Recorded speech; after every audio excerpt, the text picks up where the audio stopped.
Alhamdulillah, pertama dan selamanya marilah sama-sama kita memanjatkan syukur kepada Allah Subhanahu wa taala. Satu kesyukuran yang tidak terhingga, yang tidak pernah berhenti, yang terus menerus kita panjatkan kepada Allah Subhanahu wa taala di atas sebagai nikmat yang Allah Subhanahu wa taala berikan. Kalau minggu yang lalu kita telah tadabbur surah Ad-Duha, yang mana Allah Subhanahu wa taala beri banyak nikmat kepada kita. Allah bagi nikmat keluarga, Allah bagi nikmat hidayah dan berbagai nikmat. Dan dalam surah itu Allah sebut, dan terhadap nikmatku maka engkau bicarakanlah. Terhadap nikmat-nikmat yang Allah Subhanahu wa taala berikan maka engkau beritahulah, bicarakanlah, sebutkanlah. Dia alhamdulillah kita sebut-sebut nikmat kita.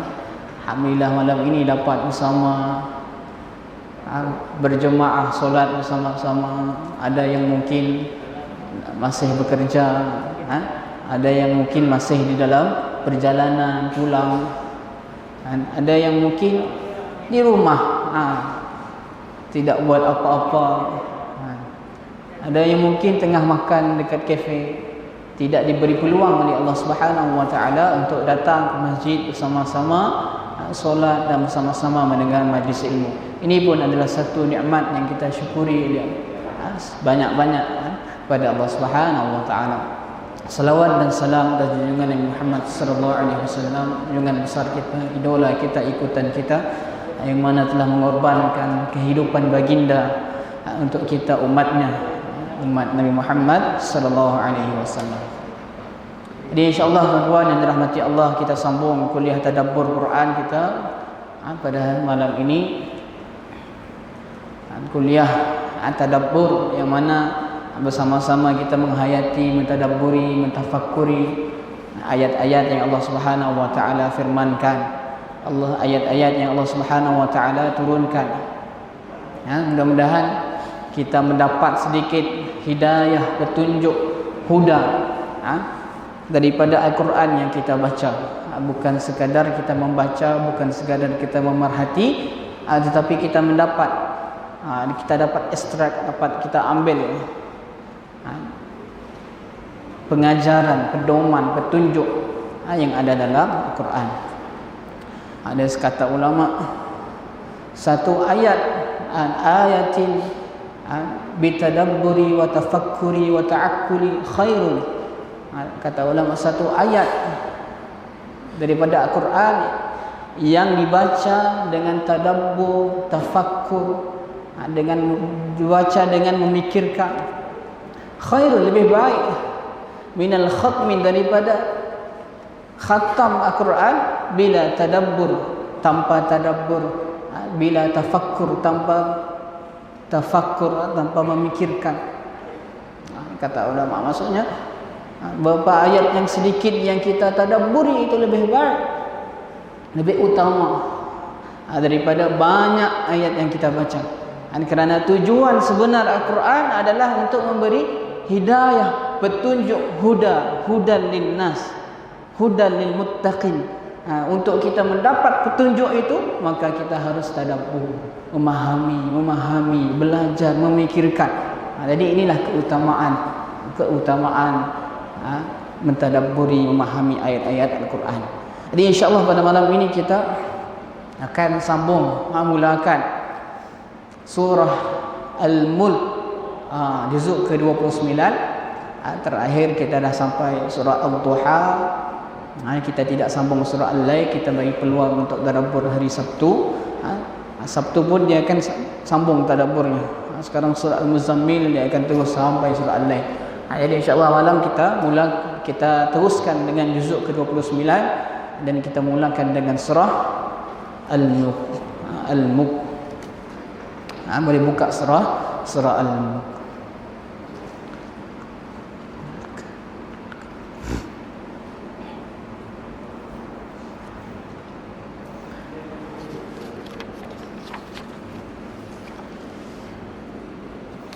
InsyaAllah kita cuba baca ayat 1 hingga 5. Ayat 1 hingga 5 kita cuba bahaskan pada malam ini. Kalau sempat habis kita tambah lagi. Kita baca terlebih dahulu ayat 1 hingga 5. Boleh buka Quran surah Al-Mulk. Kita baca bersama-sama. A'udzu billahi minasy syaithanir rajim. Bismillahirrahmanirrahim. Tabarakalladzi biyadihil mulku wa huwa ala kulli syai'in qadir. Alladzi khalaqal mauta wal hayata liyabluwakum ayyukum ahsanu amala wa huwal azizul ghafur.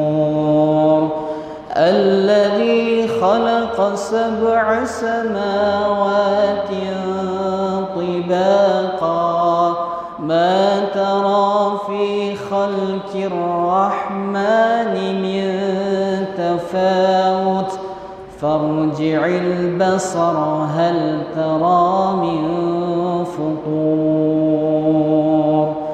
ثم ارجع البصر كرتين ينقلب إليك البصر خاسئا وهو حسير ولقد زينا السماء الدنيا بمصابيح وجعلناها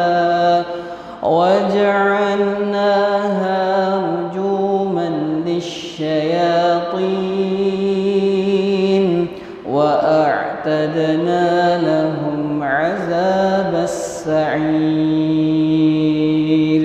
Sadaqallahul azim. Di surah Al-Mulk, sebelum kita pergi satu persatu ayat ini, surah ini permulaan daripada juzuk yang ke-29, surah Makkiyah. Dia dimula start daripada juzuk 29 sampai juzuk ke-30. Sudah mula ayat Quran ni pendek-pendek. Ayatnya pendek-pendek, walaupun pendek ia mempunyai makna yang padat, mendalam. Jadi ayat yang pendek-pendek tapi makna yang besar, makna yang mendalam. Ini dimulai dengan juzuk yang ke-29, surah Al-Mulk. Surah Al-Mulk ini surah Makkiyah. Surah Makkiyah yang mengandungi 30 ayat. Surah Makkiyah ini apa? Surah yang turun sebelum hijrah. Surah yang turun sebelum hijrah Nabi sallallahu alaihi wasallam. Dan surah Makkiyah ini berisikan tentang apa?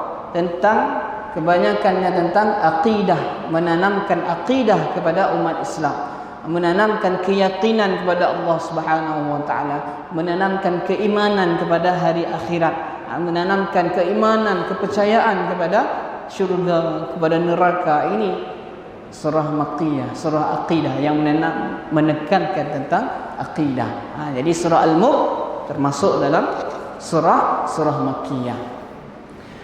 Dalam satu hadis, ada beberapa hadis yang Rasulullah SAW sebut tentang keutamaan surah Al-Mulk. Selalu kita dengar, apa kita dengar surah Al-Mulk? Surah yang boleh melindung daripada azab kubur. Surah yang boleh melindungi pembacanya daripada azab kubur. Ini ada dalam hadis Rasulullah SAW. Dalam satu hadis yang diriwayatkan oleh Abu Hurairah dari Rasulullah sallallahu alaihi wasallam, an Abi Hurairah an Rasulullah sallallahu alaihi wasallam qala inna suratan fil Quran 30 ayah syafa'at li sahibiha ghufira lah tabarakalladzi bi yadihi al-mulk. Diriwayatkan dari Abu Hurairah dari Rasulullah sallallahu alaihi wasallam bersabda, sesungguhnya ada satu surah dalam Al-Quran sebanyak 30 ayat yang boleh memberi syafaat kepada pemiliknya. yaitu orang yang membacanya, orang itu akan diampuni dosanya, yaitu surah Tabarakallazi biyadihil mulk. Ini hadis yang diriwayatkan oleh Abu Hurairah. Hadis ini derajatnya hasan. Jadi surah yang boleh memberi syafaat kepada orang yang membacanya. Syafaat ini apa? Syafaat adalah yang boleh menyelamatkan, yang boleh melindung, yang boleh memberi keselamatan kepada siapa? Li sahibiha, yang membacanya. Ini keutamaan surah Al-Mulk. Jadi kita ajarkan anak kita hafal surah Al-Mulk, kemudian kita selalu baca, selalu amal, dan bukan hanya baca, kita fahami apa yang dibawa, yang diajar ataupun kandungan-kandungan yang termasuk dalam surah Al-Mulk. Kemudian dalam hadis yang lain diriwayatkan dari Tabrani dan Tirmizi, an ma akhrajahu at-Tabrani wal Hafiz ad-Diya'i muqaddisi an Anas bin Malik qala Rasulullah sallallahu alaihi wasallam suratun fil Quran khasamat an sahibiha hatta adkhalathu al-jannah tabarakalladzi biyadihil mulk. Hadis yang diriwayatkan oleh At-Tabrani, Al-Hafiz Ad-Diya Al-Maqdisi dari Anas bin Malik, dia berkata Rasulullah sallallahu alaihi wasallam bersabda, ada satu surah dalam Al-Quran yang berdebat membela pemiliknya, pembacanya, sampai surah itu memasukkan orang itu ke dalam syurga. Surah itu adalah surah Tabarakallazi biyadihil mulk. Ada banyak hadis yang menceritakan keutamaan kelebihan surah Al-Mulk. Dalam satu hadis yang lain daripada ma akhrajahu at-Tirmizi an Ibn Abbas fi tasmiyati suratul Mulk bil waqi'ah wal munjiyah, qala Rasulullah sallallahu alaihi wasallam hiya mani'ah hiya munjiyah tunjihi min azabil qabr. Hadis yang diriwayatkan oleh Tirmizi dari Ibn Abbas mengenai penamaan surah Al-Mulk dengan nama Al-Waqi'ah dan Al-Munjiyah. Rasulullah sallallahu alaihi wasallam bersabda, surah itu menjaga, menyelamatkan, yaitu menyelamatkan pembacanya daripada siksa kubur. Jadi kalau kita amalkan baca surah Al-Mulk, boleh jadi penyelamat kita daripada azab siksa kubur. Bila nak datang siksa, surah Mulk akan datang, tahan. Wahai Tuhan, ini pembaca selalu, si fulan ini selalu baca aku, selalu menjagaku. Surah Al-Mulk, janganlah engkau azab dia. Dalam satu hadis tadi dia kata dia akan berdebat, dia akan menjaga, berhujah, menjaga pembacanya. Jadi spesialnya surah Al-Mulk ini, hebatnya surah Al-Mulk. Jadi kita cuba pergi apa yang spesialnya surah Al-Mulk ini, apa yang hebatnya surah Al-Mulk ini. Mari bersama-sama kita bahaskan satu persatu ayat daripada surah Al-Mulk. Allah Subhanahu wa taala berfirman, ayat yang pertama, tabarakallazi biyadihil mulk wa huwa ala kulli syai'in qadir. Maha suci Allah yang menguasai segala kerajaan, dan dia maha kuasa di atas segala sesuatu. Allah Subhanahu wa taala mengagungkan zatnya yang mulia untuk memberikan pengajaran dan bimbingan. Dia memberitahu bahawasanya Allah lah yang mengelola semua makhluk sesuai dengan kehendaknya. Dialah yang maha sempurna kekuasaannya atas segala sesuatu. Tidak ada sesuatu pun yang melemahkannya. Dialah yang mengatur kerajaannya sesuai kehendaknya, seperti mensucikan makhluk dan merendahkan, meninggikan dan menjatuhkan, memberi nikmat dan membalas, memberi dan menahan.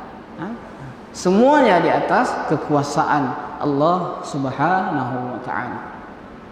Kata tabarak ini, tabarak berasal daripada perkataan barakah, berkah, barakah, yang bermaksud apa? Ziyadatul fil khair, kebaikan yang sentiasa bertambah, kebaikan yang sentiasa bertambah.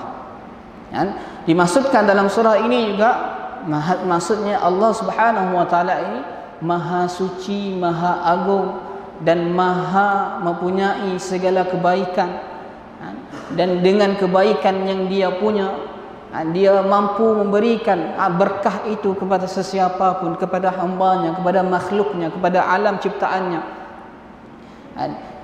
Perkataan tabarak ini sesuai hanya untuk Allah Subhanahu wa taala. Allah yang Maha suci, Maha agung dari semua makhluk selainnya. Biyadihil mulk, dan di tangannya segala kerajaan.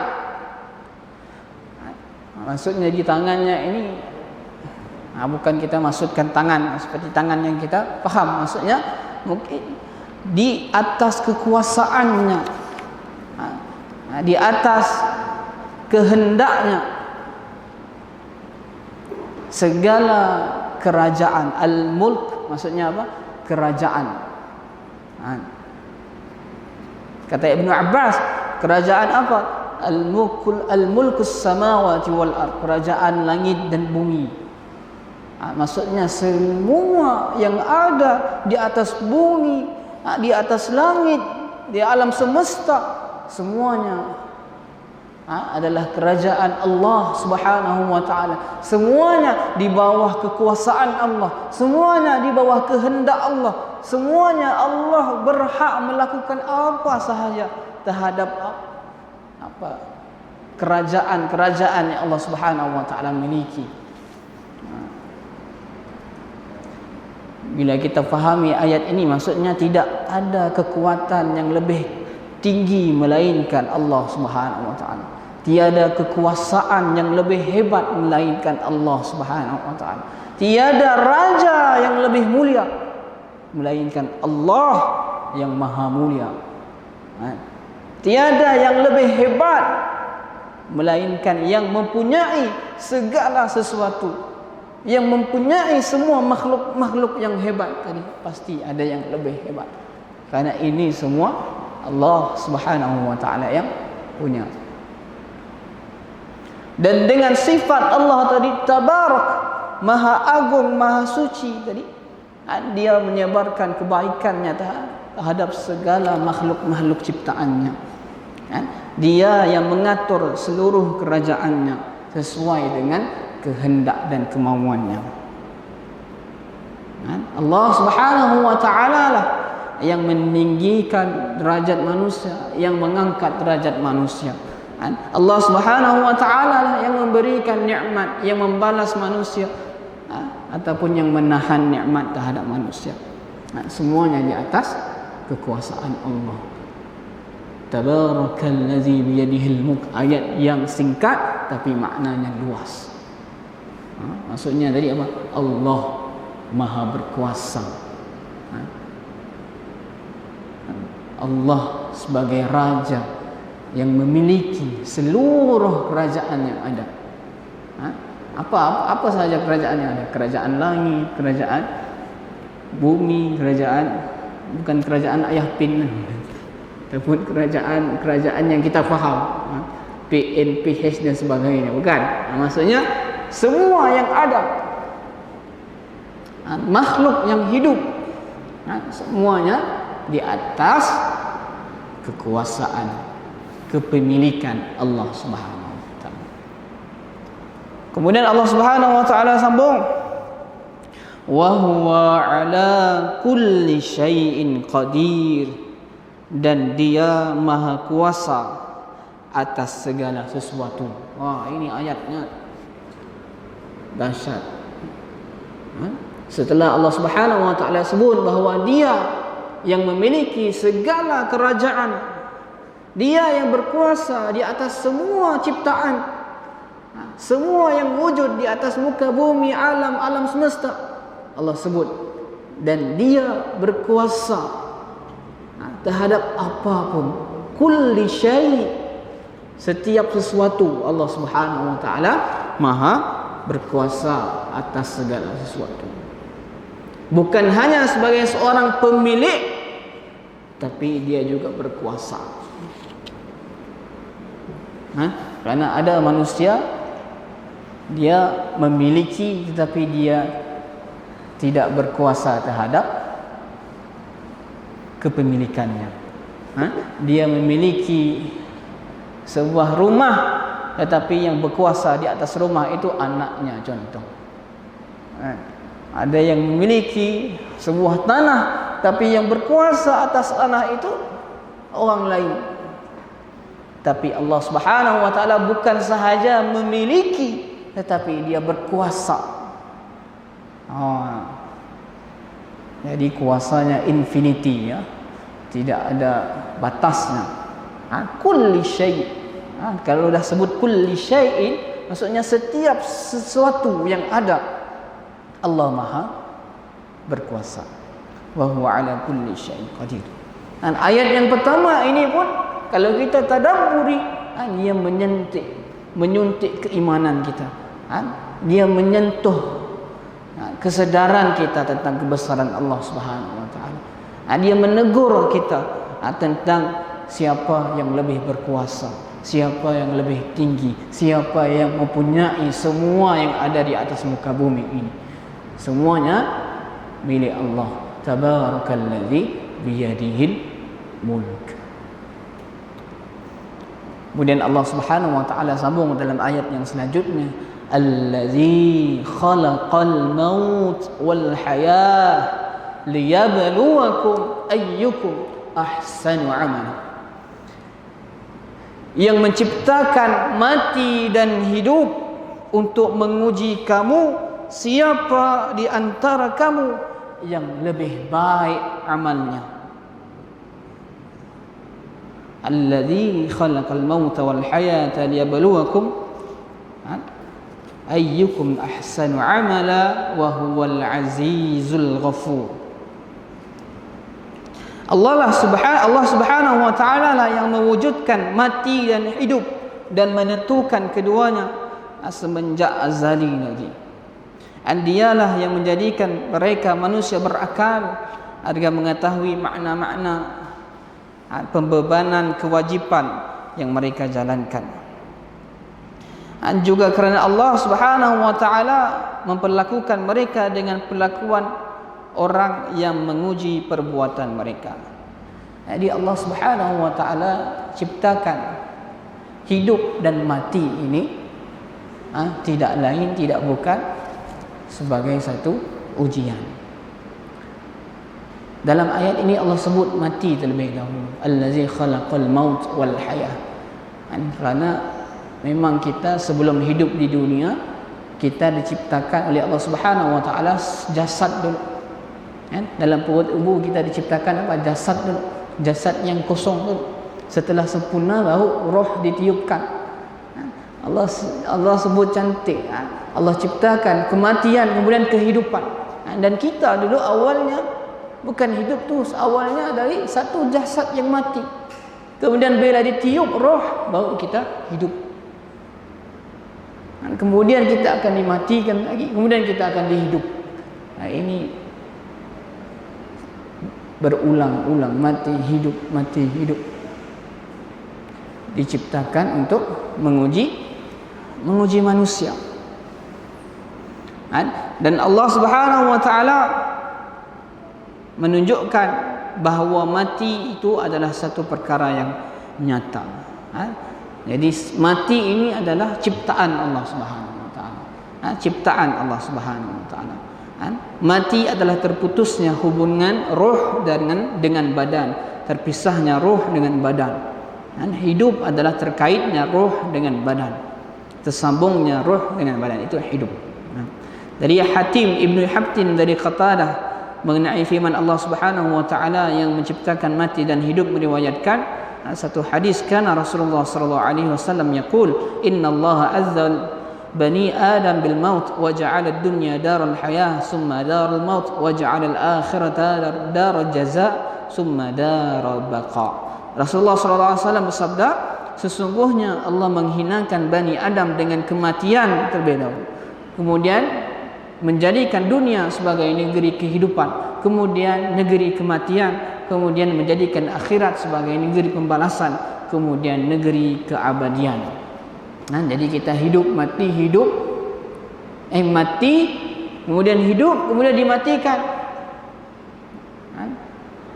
masuk dalam alam barzah, kemudian kita akan dihidupkan semula. Itulah hidup yang abadi. Hidup di dunia ini hidup sementara dan sebagai satu tempat ujian. Jadi ujian, hidup di dunia ujian. Bukan kata orang muda, hidup untuk enjoy, hidup untuk mencari duit sepuas-puasnya, ataupun hidup untuk mencari kepuasan, bukan. Tapi kata Allah, Allah ciptakan hidup dan mati untuk kamu manusia adalah sebagai satu ujian. Kita harus sedar, kita harus ingat sentiasa bahawa kita sedang dalam ujian kehidupan yang sangat panjang. Semua manusia akan diuji, kerana kehidupan itu pun satu ujian. Jangan kita sebut orang yang miskin aja diuji, orang yang kaya pun diuji juga. Orang kaya diuji dengan hartanya, bingung hartanya mau ke mana, bingung bagaimana nak memanfaatkan harta. Orang miskin mungkin diuji dengan kekurangan harta. Orang yang sihat pun diuji, bagaimana dia gunakan kesihatannya. Orang yang sakit pun diuji, bagaimana dia sabar atau tidak dengan sakitnya. Semua kejadian, peristiwa dalam kehidupan kita semuanya adalah ujian. Allah sebut bahawa Allah ciptakan ini kehidupan kita sebagai satu ujian. Jadi jangan mengeluh kalau hidup susah, hidup Allah bagi susah, Allah uji, Allah uji, Allah uji. Memang ini tempat ujian. Memang di atas dunia ini tempat ujian. Jangan mengeluh, baru selesai satu datang lagi satu, baru selesai satu datang lagi satu. Memang di dunia tempat ujian.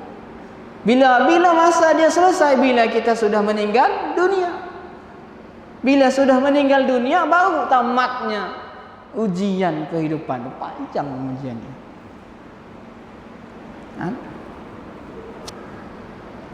Tapi kehidupan ujian di dunia ini Rasulullah SAW gambarkan hanya satu kehidupan yang sebentar, kata Rasulullah. Seperti aku dalam perjalanan, kemudian aku berehat sejenak di bawah pohon, kemudian aku sambung perjalanan semula.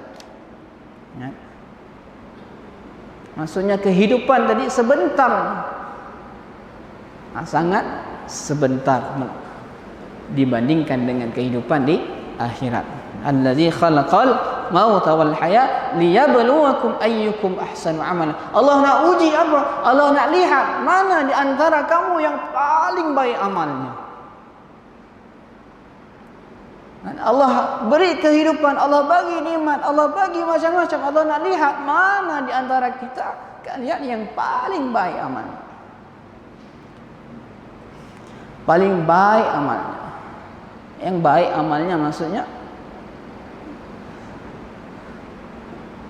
ahsan wa amala, ini ada para ulama tafsirkan, maksudnya yang paling, ada beberapa tafsiran. Ada tafsiran mengatakan yang paling mengingati mati dalam kehidupannya. Ada yang mentafsirkan yang paling banyak mempersiapkan bekalan, ahsan wa amala. Ataupun boleh diartikan juga dengan yang paling baik amalnya. Kerana orang hidup panjang tidak semestinya amalnya baik. Amalnya ahsan, terbaik amal. Ada yang hidup panjang, dipanjangkan nyawa, dipanjangkan umur, tetapi buruk amalnya. Ada yang baru masuk Islam sekejap, dapat Islam, bersyukur pada Allah, kemudian beribadah dengan sebenarnya, kemudian menyampaikan kepada yang lain, kemudian wafat. Umurnya baru sebentar tapi mendapat keutamaan amal yang lebih baik. amalnya luar biasa.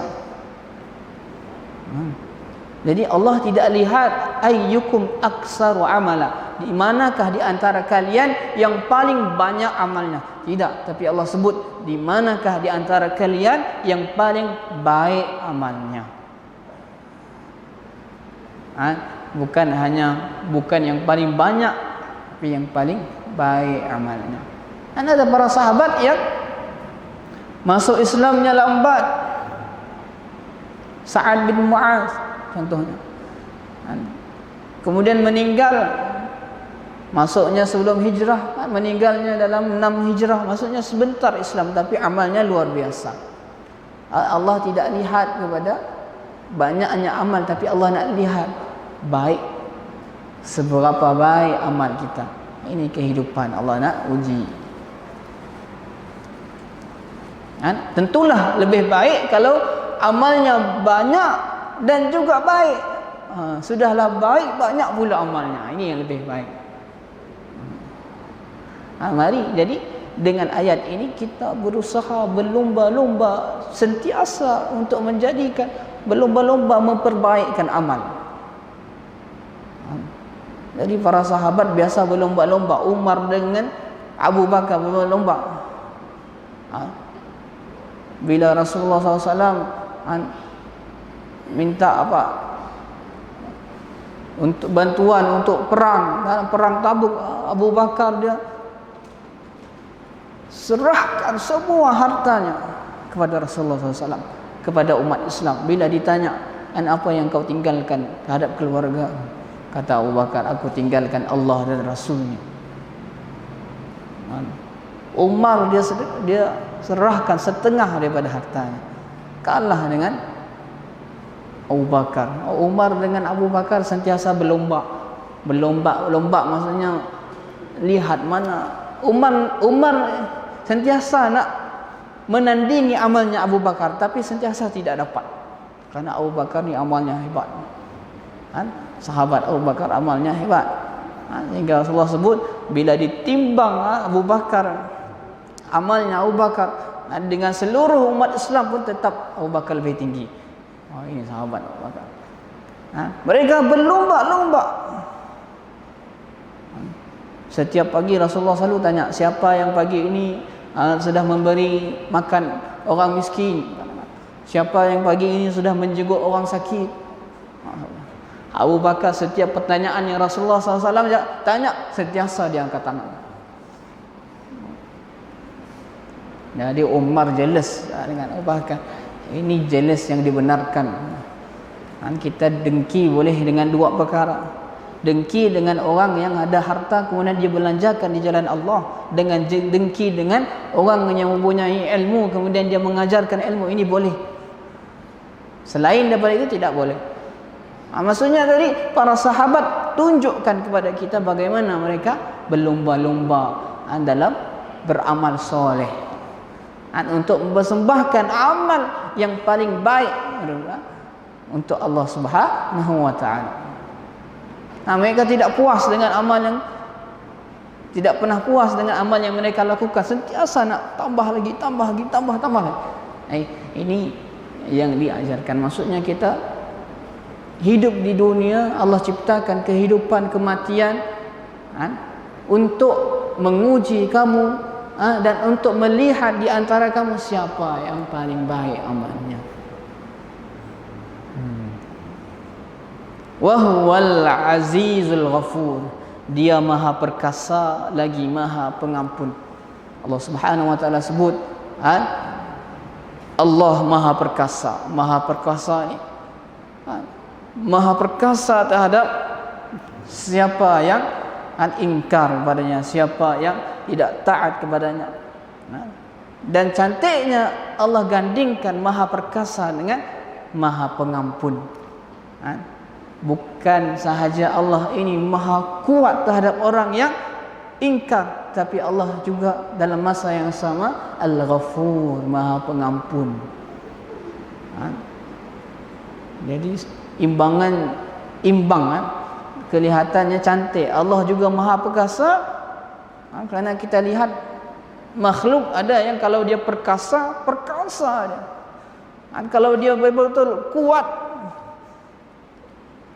memang dia tegas saja. Tapi Allah yang kita tidak boleh bandingkan dengan mana-mana makhluk. Sudahlah dia maha perkasa digandingkan dengan apa? Al-Ghafur, maha pengampun. Mana dosa yang kamu lakukan, kalau kamu mau taubat, aku akan ampunkan. Aku maha mengampun, aku mengampunkan segala dosa. Qul ya ibadiyallazina asrafu ala anfusihim la taqnatu min rahmatillah, kata Allah, wahai hambaku yang telah menzalimi diri mereka sendiri, janganlah engkau berputus asa dengan rahmat Allah. Innallaha yaghfirudz dzunuba jami'a, kata Allah, sesungguhnya Allah mengampuni dosa seluruhnya. Maksudnya Allah tadi selain dia maha perkasa, ada imbangannya maha pengampun. Kemudian Allah Subhanahu wa taala sambung ayat yang ketiga, alladzi khalaqa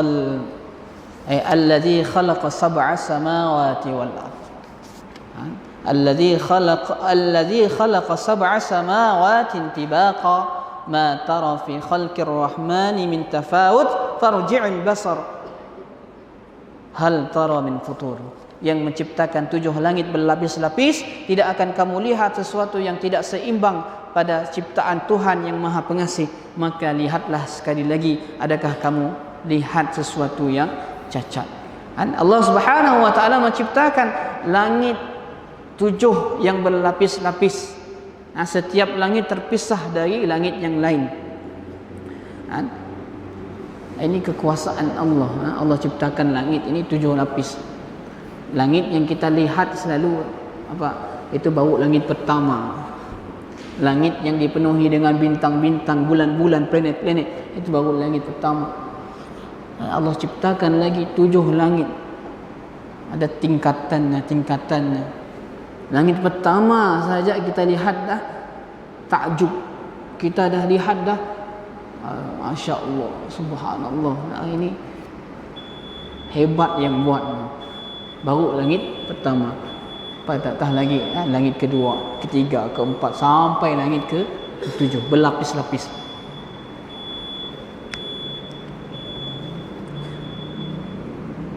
Kita sambung sikit ayat ketiga. Ma tara fi khalqir rahmani min tafawut. Tidak akan kamu lihat sesuatu yang tidak seimbang pada ciptaan Ar-Rahman, Tuhan yang Maha Pengasih.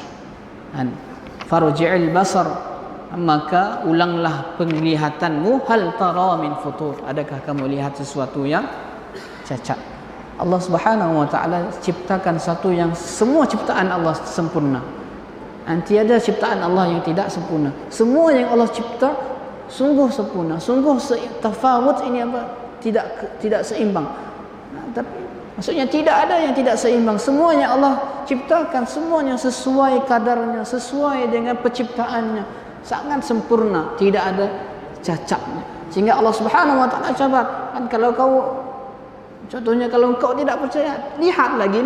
Allah suruh farji'il basar, ulangilah pandanganmu. Maksudnya lihat lagi langit, lihat lagi. Adakah kamu lihat ada satu yang cacat?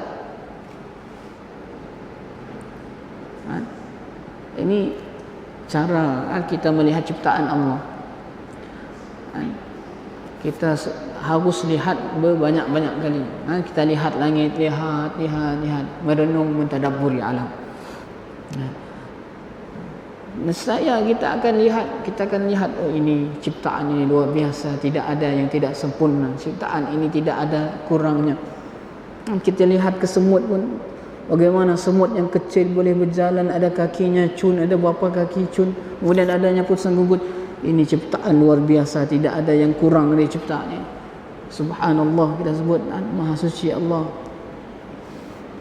Allah suruh farji'il basar, ulangi pandanganmu, saya kamu tidak akan lihat sesuatu yang cacat pun daripada ciptaan Allah. Hal tara min futur. Allah sebut, adakah kamu lihat sesuatu yang cacat? Allah tanya, Allah cabar manusia, adakah kamu lihat sesuatu yang cacat? Tidak dapat kita cari. Manusia ini apatah lagi, sebab sempurna Allah ciptakan. Daripada bawah sampai ke atas, lengkap sempurna. Kulit kita, kulit yang nipis ini pun bagai banyak lapisannya, bagai banyak teksturnya. Kemudian ada reseptornya yang kita tidak terbayangkan bagaimana terciptanya manusia dengan begitu detail. Kan? Sehebat-hebat mana pun robot yang dicipta, jauh dinilaikan dengan manusia ciptaan Allah. Allah suruh lihat lagi. Allah sebut, kamu lihat cacat ke tidak? Tidak ada. Tidak ada yang cacat dalam ciptaan Allah. Semuanya sempurna, semuanya seimbang. Tidak ada yang tafawut maksudnya tidak seimbang. Baru ayat 3.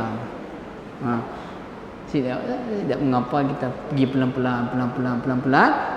Mudah-mudahan setiap ayat tadi dapat kita maksimalkan kefahaman, dapat kita mentadabburi setiap ayat yang kita bacakan, insya-Allah. Walaupun 3 ayat, mudah-mudahan banyak manfaat yang dapat kita ambil daripada 3 ayat ini. InsyaAllah kita akan sambung lagi minggu hadapan surah Al-Mulk.